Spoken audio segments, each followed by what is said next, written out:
आमची मागणी राहील की ह्या ज्या अनेक वर्षापासून गेल्या 60-70 वर्षापासून कसत असलेल्या शेतकऱ्यांच्या नावे जमिनी झाल्या पाहिजेत, 7-12 नावे झाल्या पाहिजे, आदिवासी बिगर आदिवासी तर ज्यांच्याकडे जी जमीन आहे ती नावे झाली पाहिजे, ही मागणी आहे। त्याचप्रमाणे स्मार्ट मीटर सध्या लोकांना खूप म्हणजे त्रासदायक झालेला आहे। बिल एवढं येत आहे की आत्ता रेग्युलर भरणार आहे। आज या आमच्या कार्यालयामध्ये रोज कोण ना कोण 10-12 लोक येत आहेत की आम्ही रेग्युलर बिल भरत असताना मागचं बिल मला 200 आलेलं आहे किंवा मला मागचं बिल 2000 आलेलं आहे, तर आता दुसरं बिल आलं आहे ते 14,000, 15,000, 50,000, 1-1 लाखापर्यंत बिल आलेलं आहे। या ग्रामीण भागातला शेतकरी असेल, मच्छीमार आहे, जो रहिवासी आहे, जो पण आहे, जो गरीब आहे, जो मेहनत करणार आहे, हा 1-1 लाख रुपये बिल भरू शकत नाही।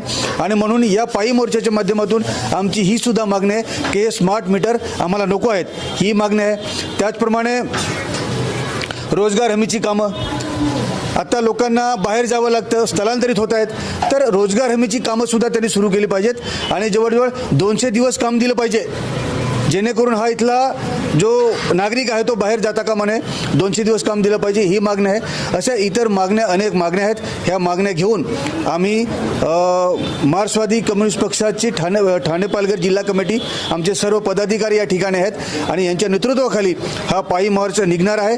तर हा पूर्ण 19 तारखेला पूर्ण दिवस चालून मनोर या ठिकाणी एक